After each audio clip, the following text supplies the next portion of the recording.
दोस्तों, क्या आप बुद्धिमान और ज्ञानवान बनना चाहते हैं? अगर आप स्टूडेंट हैं तो आपको बुद्धि की आवश्यकता होती है। अगर आप जॉब करते हैं या फिर आप घर में काम करते हैं तो भी आपको अपने कार्यों को पूरा करने के लिए अच्छी बुद्धि और समझ की आवश्यकता होती है। हम सभी को बुद्धि की आवश्यकता है। बिना बुद्धि और समझ के जीवन बड़ा जटिल हो जाता है। आप छोटी छोटी बातों में परेशान होने लग जाते हैं, डरते हैं, घबराते हैं और उलझने भी पैदा होने लग जाती हैं। लेकिन आज मैं आपकी परेशानी का समाधान बताता हूँ। मैं हूँ पास्टर आशीष कुमार और मैं अपने YouTube channel Ashish Kumar official में आपका स्वागत करता हूँ। मानव इतिहास में अगर कोई राजा सबसे समझदार है तो वो है सुलेमान, और पवित्र बाइबल में सुलेमान के द्वारा लिखे गए हैं नीति वचन हमें सुलेमान बताते हैं कि बुद्धि यहोवा ही देता है और उसके मुंह से ज्ञान और समझ की बातें निकलती हैं। नीति वचन उसके दूसरे अध्याय पहले पद में, 5वें पद में और 6 पद में इस प्रकार 5वें पद में कहते हैं कि तू यहोवा के भय को पहचान सकेगा और तुझे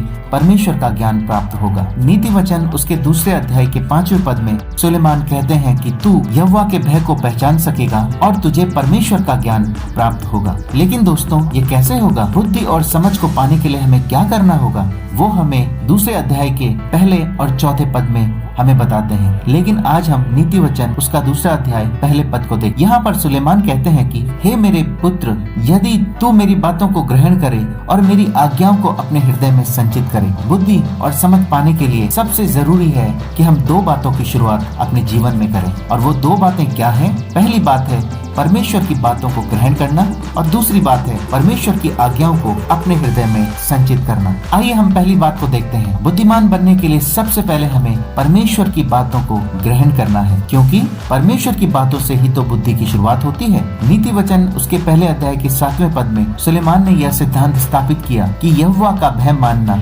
ज्ञान और बुद्धि का मूल है। परमेश्वर के साथ एक संबंध से बुद्धि की शुरुआत होती है। इसकी शुरुआत परमेश्वर के भय से होती है। भय का अर्थ सम्मान और परमेश्वर की गहरी समझ है, जो कि सारी बुद्धि की नींव है। संक्षेप में, परमेश्वर का ज्ञान, उसके साथ व्यक्तिगत अंतरंगता या घनिष्ठता या आत्मिकता को दर्शाता। दूसरी बात में सुलेमान कहते हैं कि हे मेरे पुत्र, तो मेरी आज्ञाओं को अपने हृदय में संचित करना और मेरी आज्ञाओं को अपने हृदय में संजो कर रखना। जब तक हम बुद्धि और समझ की बातों को अच्छे से ग्रहण नहीं करते या इसे संजो कर नहीं रखते, तब तक बुद्धि कभी भी हमें लाभ नहीं पहुंचा सकती। संचित करने का अर्थ है इंग्लिश में स्टोर करना या उसको खजाना या उसका खजाना बना लेना या उसका संजोना या इसके समांतर या इसके जैसा है। कई बार हम सोचते हैं कि सब सही चल रहा है, अच्छी नौकरी है, अच्छा पैसा है, अच्छा परिवार है, तो हमें परमेश्वर की बुद्धि और समझ और ज्ञान की शायद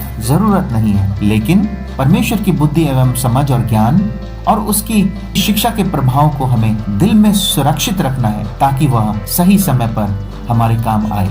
जब आप जीवन के ऐसे मोड़ पर खड़े हों कि जब आपको चुनना है कि क्या आपके लिए सही है और क्या गलत, परमेश्वर के वचन ही आपको सही राह दिखाएंगे। कई बार बहुत से लोग खुदकुशी करने के लिए सोचते हैं, क्योंकि उन्होंने परमेश्वर के वचनों को और समझ की बातों को ग्रहण और संचय करने के लिए अपने हृदय में नहीं रख छोड़ा, तो फिर उलझन में अपने जीवन को समाप्त करने की सोचते हैं। कई लोग छोटी छोटी परेशानियों को भी अपने जीवन की बड़ी बड़ी परेशानियां बना लेते हैं और घबरा जाते हैं। इसलिए परमेश्वर के वचनों को हमें अपने दिल में सुरक्षित कर लेना है, ताकि परमेश्वर की बातें हमें सामर्थ प्रदान करें और हमें सही निर्णय लेने में मदद करें। लेकिन आज इन 2 कार्यों को करके हम बुद्धिमान बन सकते हैं। परमेश्वर की इच्छा है कि आप और मैं उसकी बुद्धि को अपना लें। हमें इसे बाइबल से सीखना चाहिए। आइए आज से हम परमेश्वर की बातों को अपने हृदय में संजो लें। हमें परमेश्वर के वचनों को अपना बनाना चाहिए। आइए हम प्रार्थना करें। हमारे प्रभु परमेश्वर, एक बार फिर से आपका धन्यवाद। आपके वचन से हमें प्रेरित करने के लिए धन्यवाद। प्रभु जी, हम प्रार्थना करते हैं कि आज से हम अपने हृदय में आपकी बातों को संजो लें। आज से हम बुद्धि को अपना लें, आपकी बातों को ग्रहण करें, ताकि कभी भी हमें किसी भी प्रकार का डर न सताए और न किसी प्रकार का हमें भय हो। प्रभु, आज हम अपने आप को और जितने भी लोग प्रभु जी इस प्रार्थना में शामिल हैं, उन सबको आपके हाथों में सौंपते हैं। प्रभु, आप हमें ज्ञानवान और समझदार बनाइए। हम विशेष तौर से प्रार्थना करते हैं उन विद्यार्थियों के लिए जो कि प्रभु जी अपनी पढ़ाई को कर रहे हैं। आप प्रभु जी उनको बुद्धि दीजिए, समझ दीजिए, ताकि जो भी वो लेसन याद करते हैं प्रभु, उनको याद हो सके, उनकी समझ में आए, उनकी मेमोरी पावर को बढ़ाएं। हम प्रार्थना करते हैं प्रभु जी उन भाइयों के लिए जो अपनी जॉब को करने के लिए बाहर जाते हैं, उन बहनों के लिए जो अपनी जॉब करने के लिए जाते हैं। उनको समझ और आपकी ज्ञान की आवश्यकता है। आप उनको उनकी जॉब को करने में प्रभु उनकी सहायता कीजिए।